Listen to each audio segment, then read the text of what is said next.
আজকে আমি করব এঁচড় দিয়ে আর আলু দিয়ে আর 2 পিস ভেটকি মাছ সিদ্ধ করে রেখেছি। এই ভেটকি মাছ দিয়ে কাটলেট করবো। এঁচড়গুলো আমার কালকেকার সিদ্ধ করা, আর একজন আলু সিদ্ধ করে নিচ্ছি, আর 2 পিস ভেটকি মাছ আমি এগুলো কাঁটা ছাইড়ে নেবো। ভেটকি মাছ এমনিতেই কাঁটা নেই, ছাইড়ে নেবো।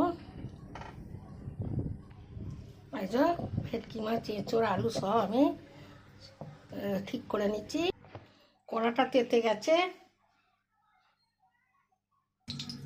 এতে দেবো জিরে, কাঁচা লঙ্কা,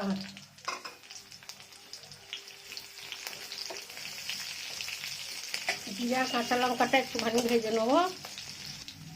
এবার দেবো পেঁয়াজ,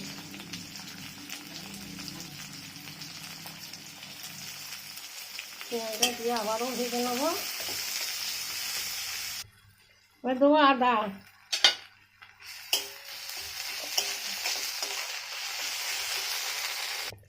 এবার দেবো সিদ্ধ করা আলু, তারপর দেবো এঁচড়, তারপর দেবো মাছ।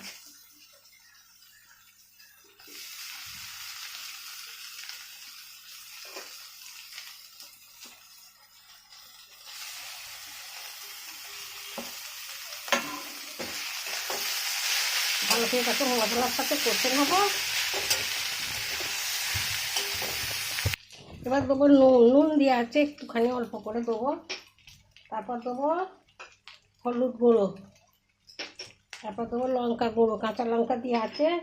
তারপর দেবো আমচুর পাউডার, তারপর দেবো ধনে পাতা। এটাকে ভালো করে তরকারিটা ভালো করে নেবো।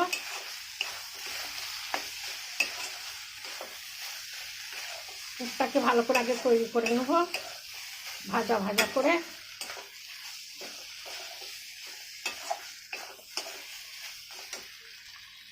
পুরটা রেডি হয়ে গেছে, এবার থালায় তুলে জুড়োতে দেবো। দেখো বন্ধুরা, কাটলেটগুলো আমি এইভাবে তৈরি করে নিচ্ছি, শেপ দিয়ে নিচ্ছি, তারপর তোমাদের দেখাবো। দেখুন বন্ধুরা, আমার কাটলেটগুলো ডিমের গোলায় বুঝিয়ে আর বিস্কুট গুঁড়ো দিয়ে রেডি করে নিচ্ছি, কেননা অত টাইম দিলে হবে না। কড়াটা চাপতে দিচ্ছি, তেলটাও দিয়ে দিচ্ছি। তেলটা তেতে গেছে, আমি কাটলেটগুলো একটা একটা দিয়ে দেবো।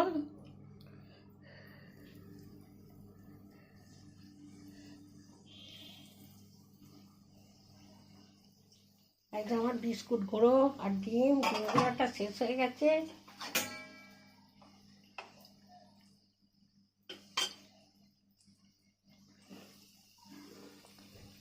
এক পিঠ উল্টে দিচ্ছি।